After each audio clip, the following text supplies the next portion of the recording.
Deva. Om Namo Bhagavate Vasudevaya. Om Namo Bhagavate Vasudevaya.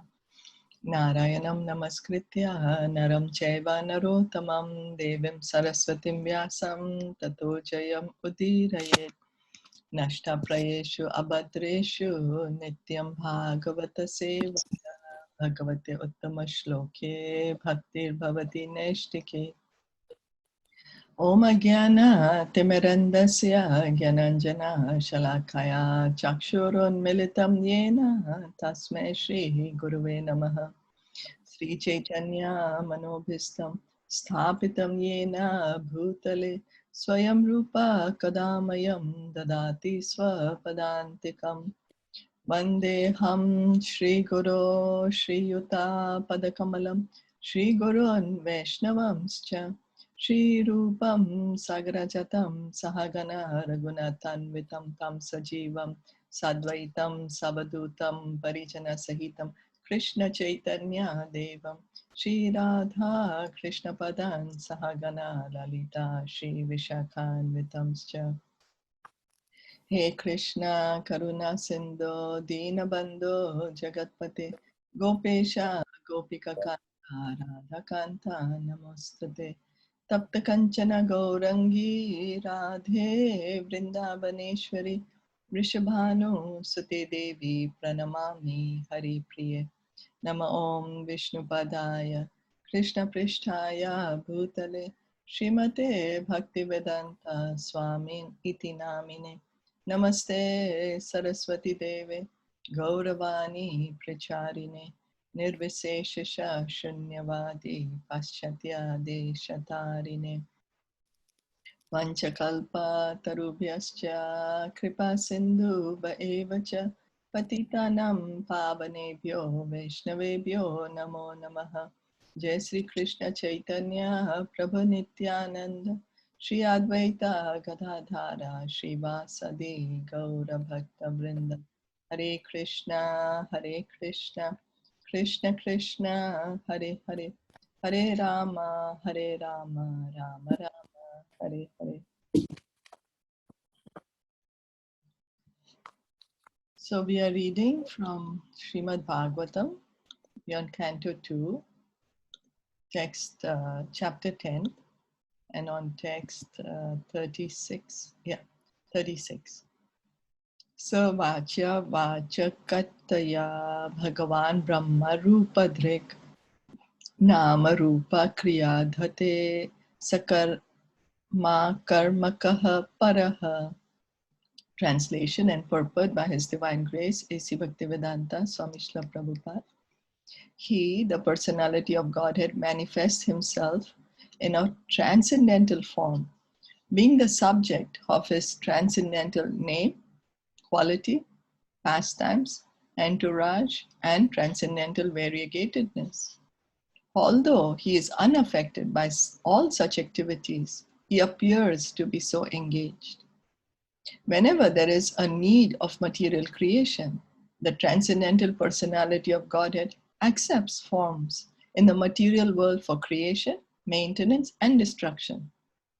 One should be intelligent enough to know his activities in truth and not be biased to conclude that he descends to the material world by accepting a form created by the material nature. So whenever Krishna comes, his form is not material like ours, not made of earth, water, air, fire, ether, mind, intelligence, and ego. His form is Satchid Ananda. Any form accepted from the material nature has its affection for everything done in the material world. A conditioned soul who accepts a material form for undergoing a certain term of material activities is subjected to the laws of matter. So, for example, we are right now in this human form.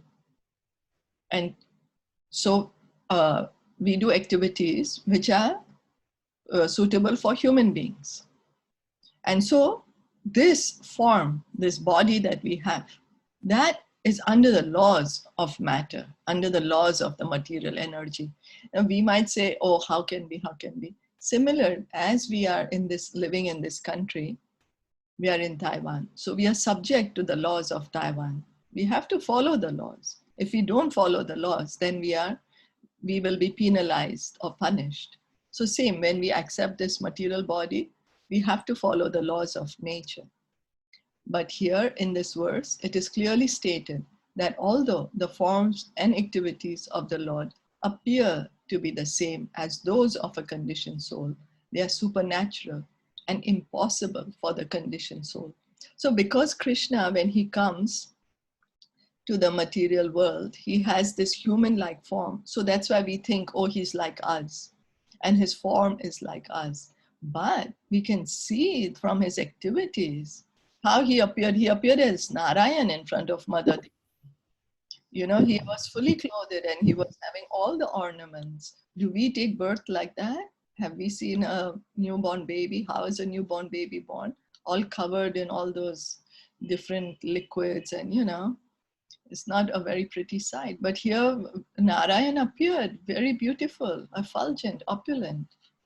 So it's not possible for us to do the activities as the Lord does.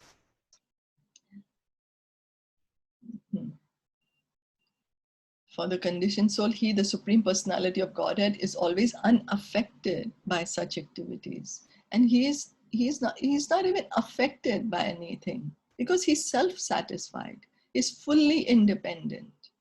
In the Bhagavad Gita 4.14, the Lord says, Na mam karmani limpanti, na me karma phale spraha, iti mam yo abhijanati, karma birna sabhadyate. The Lord is never affected by the activities which he apparently performs by his different incarnations and personalities, nor does he have any desire to achieve success by fruitive activities. So we act because we want to get some pleasure out of it. We act because we want to gain something from it. That's why we do any activity. That is called fruitive activity. That's called karma. We do some karma and then we get the result of that karma. But Krishna, when he comes himself, or all so many of his different incarnations, when they come, he does not have he's not forced to act. He's not. He just comes. But he says that I come paritranaya sadhunam vinashaya chaduskritam. That he comes to annihilate the miscreants and to protect the devotees and to reestablish the religious principles. He comes for that. He doesn't need to come, but he still comes.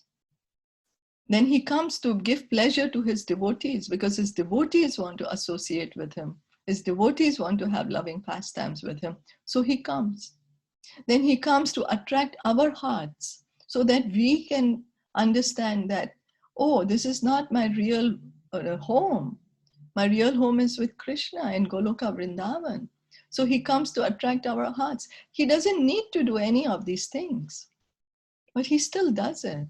So he's not like us that we are forced to do, otherwise we won't be even able to maintain ourselves.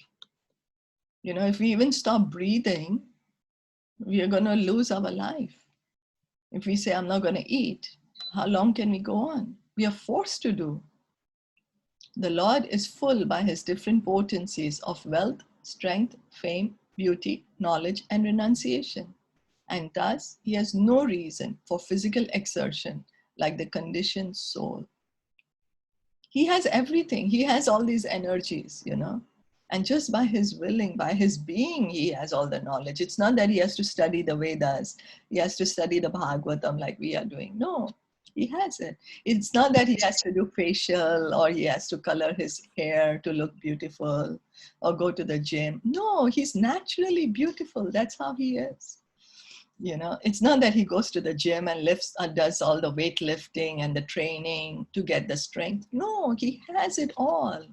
He has it. That's why it's written, Prabhupada is writing so clearly. He has no reason for physical exertion like the conditioned soul. We need to do that. If we want to become strong, we have to do our exercise. If we want to look beautiful, we have to maintain the body to whatever degree we can. If we want knowledge, we have to endeavor, hear from the devotees, for the spiritual knowledge. If we want material knowledge, we have to go to school, university. Therefore, an intelligent person who can distinguish between the transcendental activities of the Lord and the activities of the conditioned souls is also not bound by the reactions of activities. Krishna says in Bhagavad Gita, Janma karma chame divyam evam yoveti tattvataha tattva deham punarjanma naiti mam eti so Arjuna, that one who knows the nature of my appearance and activities does not take his birth again in this material world, O Arjuna. So just by trying to understand that the reason for Krishna's birth, trying to understand Krishna's activities can liberate one. No need to come back to this material world. So Krishna is not like us. He's not forced to act by the modes of material nature. We are forced to act. We are forced to take certain decisions because we are under these modes of nature. There is no force for Krishna. He's supremely independent. He's not dependent on anyone. We think we are independent, but actually we are dependent. We just read yesterday how all these days we have been reading that each and every part of our body is controlled by a particular demigod. Even the evacuation. So even for that, we are so dependent. So we are completely dependent on the mercy of the Lord. The Lord as Vishnu, Brahma, and Shiva conducts the three modes of material nature. From Vishnu is born Brahma, and from Brahma is born Shiva. Sometimes Brahma is a separated part of Vishnu, and sometimes Brahma is Vishnu himself. Thus, Brahma creates the different species of life all over the universe, which means that the Lord creates the whole manifestation either by himself or through the agency of his authorized deputies. So we know that from the navel of Garbhodakshai Vishnu comes a lotus flower, and from on top of that lotus flower is Lord Brahma. So Lord Vishnu creates Lord Brahma. And Lord Brahma, he creates Lord Shiva. Lord Shiva comes from Lord Brahma. And sometimes, Lord Brahma is also a living entity. He's empowered. Like we can see how a cabinet minister is empowered by the president. So he can act on behalf of the president. Similarly, Lord Brahma and Shiva are like that. They're empowered personalities to act on behalf of Lord Vishnu in the creation and destruction of the world. Sometimes when there is no suitable living entity to take up the position of Brahma, then Lord Vishnu himself takes up this position. Because Brahma is a post of the creator of this universe. So when there is no living entity who's qualified enough to do this job, then Lord Vishnu himself expands as Brahmaji. Is that okay?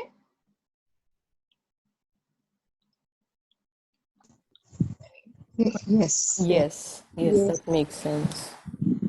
So that means that, like, however people say that Krishna, because he came and he did so, they believe that he did some wrong, and he is bearing the fruits of his activities, but that's untrue, right? It's totally false. Totally false, right? Totally false. It's utter nonsense. How can Krishna, who is creating this material world, how can Krishna, who's creating this material energy, be under the control of material energy? All his activities, by his activities, we can see that he's not under the control of material energy. He brought back 6 sons of Devaki who were dead. He brought them back to life. Who can do that? He brought back Sandipani Muni's son who was dead. He brought him back to life. Nobody can do that. Anyone who is under the laws of material nature can never bring anybody back to life. then how can Krishna do it? How can Krishna be under the laws of material nature if he's doing all these things? You know, as we just read yesterday, that there is a cloud which is produced by the sun. So the cloud can cover our vision of the sun, but it cannot cover the sun itself. Sure, it's covering our vision. From our point of view, the sun appears to be covered by the cloud. All right. But in truth, is the cloud actually covering the sun? No, it cannot. It doesn't have the capacity to. So Maya is covering our, from our view, she's covering Krishna. But she cannot cover Krishna. Does that make sense? Yes. Okay. Thank you. So that because people don't understand Krishna's position, so that's why then they say anything they want to say. And they jump directly to the 10th canto, the Vrindavan pastimes of Krishna. We cannot understand Krishna's Vrindavan pastimes till the time we do not understand the position of Lord Krishna. Till the time we do not understand what is our position. Till the time we don't understand what is this material energy. And what is our position in this material energy and how this material energy is related to Krishna. Till the time we don't have this foundation properly, we should not comment on Krishna's personal pastimes in Vrindavan. But many people, they jump directly to the Vrindavan pastimes without understanding the foundation. And so that's why they can make such claims. And because they are misguided, they misguide others.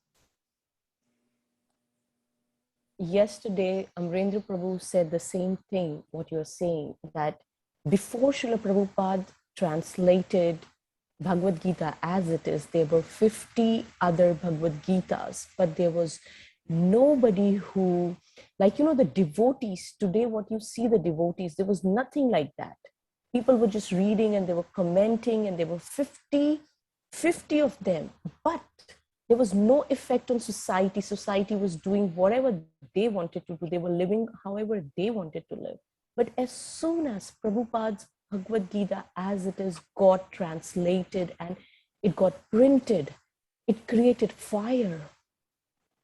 It created the storm that couldn't be stopped, and it's continuing now because each purport had so much understanding, so much bhakti, and then all other people said that, oh, your Bhagavad Gita, in the karma section also you have bhakti, in the Gyan Kand also you have bhakti, in bhakti. Then Prabhupada said that, what if a person just read the Gyan Kand and he just passes away or he doesn't even touch it back? Then what will happen to that soul? That soul will be diluted. He will not know Krishna. So every word has to be, bhakti has to be everywhere because that is Krishna. Yes, so true. Thank you. Thank you. In fact, Prabhupada, in the introduction, if you read the introduction of Bhagavad Gita as it is, he's mentioned the full Bhagavad Gita instruction. Yes. In the introduction, I mean, you know, the whole essence of Bhagavad Gita is in the introduction. As you correctly said, that was Prabhupada's mood. If just somebody's going to read one line, they should be able to become a devotee. And that's the reason Prabhupada said, anybody who reads Bhagavad Gita as it is sure to become a devotee. For sure. You know, if they don't take it up seriously in this life, they will take it up in the next life. And so we are always encouraged to give out Prabhupada's books to others, to benefit everyone, because we are all misguided. We are all misguided. We don't know who to hear from. And so we have a lot of these wrong ideas in our head. And so for our benefit and benefit of others, we should give Prabhupada's books, give Krishna to everyone.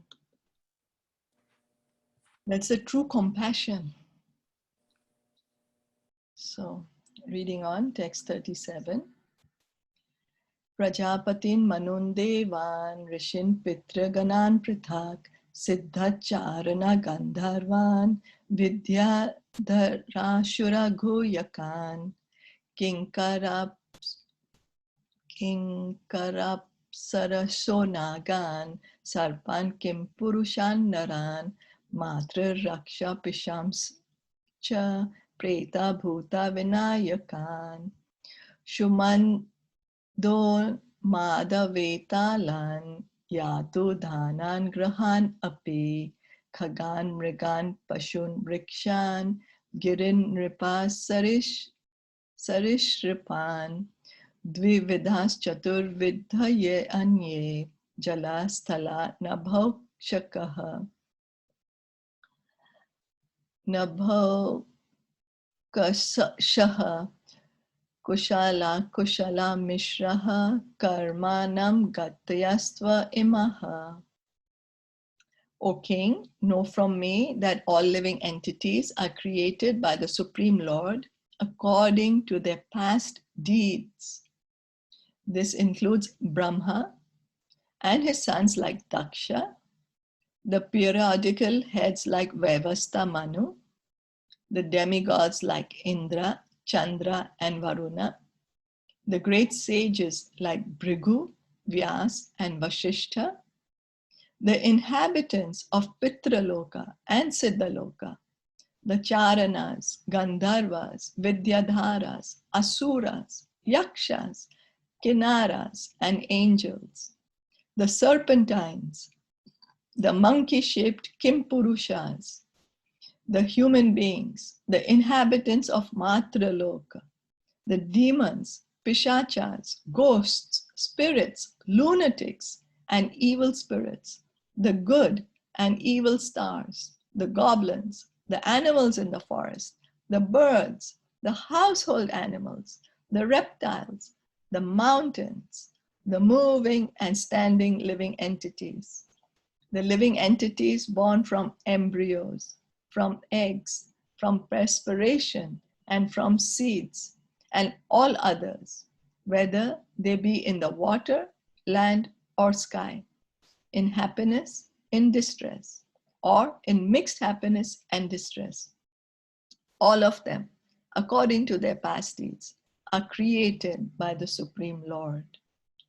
Wow, so Krishna is saying so much in detail that everyone is actually created by me. So there is no doubt in our head, oh, is it that the ghost is not created by Krishna? No, he's writing here, oh, even the ghosts are created by me, even the demons. So, and because that's our choice then, how we act, according to their past deeds, based on our karma, we have gotten this body. And now what karma we are doing right now, we are creating our future body. So our destiny is in our hands. Our future is in our hands. How we act today. It's like when we sow a rose plant, a rose seed, we will get roses. We are not going to get cactus. But if we are going to plant a cactus plant, we will get a cactus. We won't get jasmine flowers.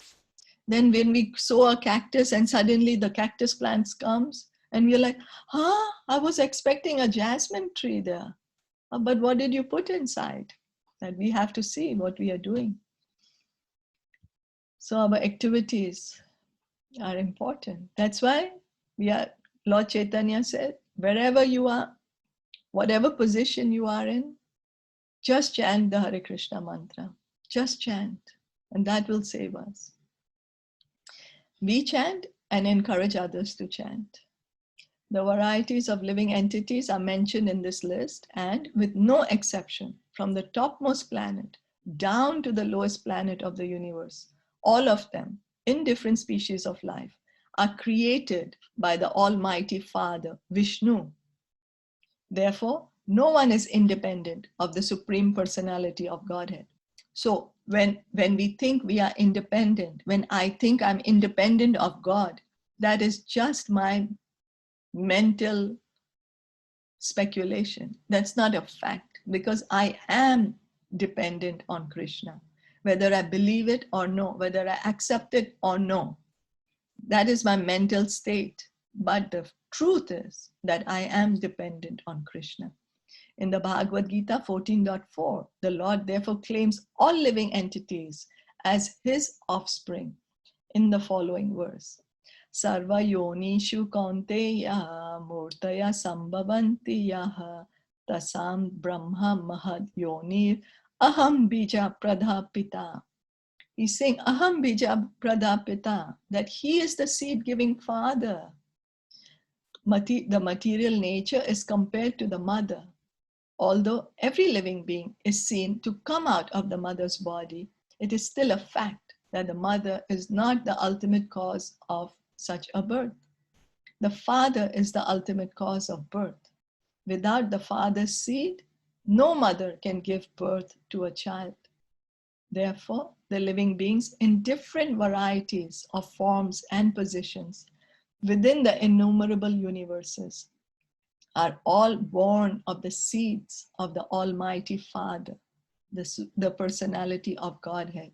And only to the man with a poor fund of knowledge do they appear to be born of the material nature, being under the material energy of the Supreme Lord. All living entities, beginning from Brahma down to the insignificant ant, are manifested in different bodies according to their past deeds. So we living entities are all created by Krishna. Prabhupada gives this analogy in Bhagavad Gita. He says that sometimes we see that there are scorpions coming out of rice. The baby scorpions are coming out of the rice. Now, somebody who's not very intelligent will think, oh, the rice is the cause of these scorpions. It's because this rice exists, that's why the scorpions are coming out. But that person doesn't realize that the mother scorpion went inside and laid the eggs, and that's why the baby scorpions are coming out. It's not that the rice is the cause of the scorpion. Similarly, Mother Nature is not the cause of our creation. She facilitates. She facilitates because of our desires. But Krishna is the one who creates us. And each and every one of us, from Lord Brahma down to the insignificant ant, all are created by Krishna. And Krishna says here that there are 4 types of living entities. They are either born from embryo, from eggs, from perspiration, and from seeds, and all others. They're all created by Krishna. So from embryo, like, human beings and other more developed animals. Then eggs, we have like birds. Perspiration, we see so many germs are born from perspiration. And from seeds, like plants. So every living entity is created by Krishna. The material nature is one of the energies of the Lord, Bhagavad Gita 7.4. The material nature is inferior in comparison to the living entities, the superior nature. The superior nature and inferior nature of the Lord combine to manifest all universal affairs. Now, why is Mother Nature called inferior in comparison to us, the living entities? We are called superior nature. Mother Nature is called inferior. Why? It's because we are conscious. Living entities have the consciousness. The material nature, which comprises of earth, water, air, fire, ether, mind, intelligence, and false ego. All these are dead matter. The only living, the reason that there's life in this material world is because the living entity is inside it. And because the Paramatma is there. But otherwise, we have experience. If we see a body, a person is walking and talking, he has consciousness. He can do all the functions. But the minute the soul leaves the body, that body becomes useless. It's just totally useless, and we dispose of it as soon as possible. So it goes to show that this material nature actually is just dead matter. All what we are seeing around us, all the matter is dead matter. But if it's appearing to be alive, it's because the living entity, the soul, is in there, along with the super soul, along with the Paramatma. Some of the living entities are relatively happy in better conditions of life, whereas others are in distressed conditions of life. But factually, none of them are actually happy. in material conditional life. No one can be happy in prison life, although one may be a first-class prisoner and another a third-class prisoner. The intelligent person should not try to be promoted from third-class prison life to first-class prison life, but should try to be released from the prison altogether. One may be promoted to first-class prisoner, but the same first-class prisoner is again degraded to a third-class prisoner in the next term. One should try to be free from prison life and go back home, back to Godhead. That is the real goal for all types of living entities. We are all, this material world is a prison. All living entities here are the prisoners. Some of us are happier, some of us are suffering more. Some of us have better facilities, some of us don't have such good facilities. But we are always seeing, oh, somebody has better facility, he or she has more money, or he or she is more rich. I don't have so much, and that's why I'm suffering.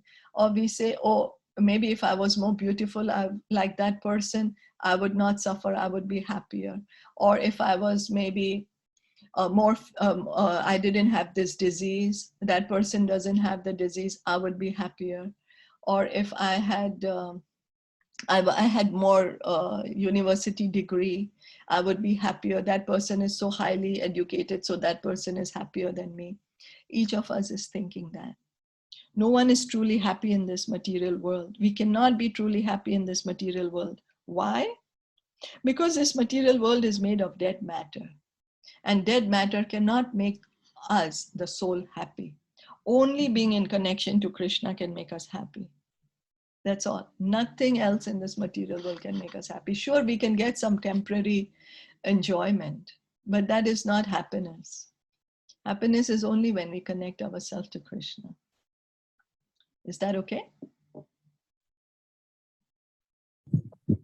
Yes. Anything? Yeah, the material world is full of miseries. Yeah. Prabhupada, Krishna says in Bhagavad Gita that every living entity at each moment is subjected to any one of these three kinds of misery. Either misery caused by our own body and mind. We might have a physical or a mental misery. Or a misery caused by other living entities. Some animal attacks us, or mosquito biting us, or somebody's being angry or rude to us, or giving us, a difficult time. Or there is natural disasters, earthquakes, typhoons, like that. So at each moment, each and every living entity is going through these miseries. We are always thinking, oh, another person is happier. I am so sad, but another person has made it. If I was in that position, I would be happier. That each of us is thinking. Even the person who has what we want is thinking the same thing, looking at another person. Because each of us is subject to these miseries. And what is our true misery is our separation from Krishna. That is what is actually making us miserable. We are trying to find happiness in this dead matter, but dead matter can never make us happy. We are what do you say? Because we are thinking we are the body, so we are trying to find happiness in matter, but that is our greatest mistake, because actually we are searching for Krishna. We know that we will be happy when we are in connection with Krishna, because after all, that's our natural position. We know that. So we are always trying to look for him, but we don't know where to look for him or how to look for him. So that's why the devotees come and they tell us, you chant Hare Krishna, and that is Krishna himself. You read Bhagavatam and Bhagavad Gita, and that is Krishna himself.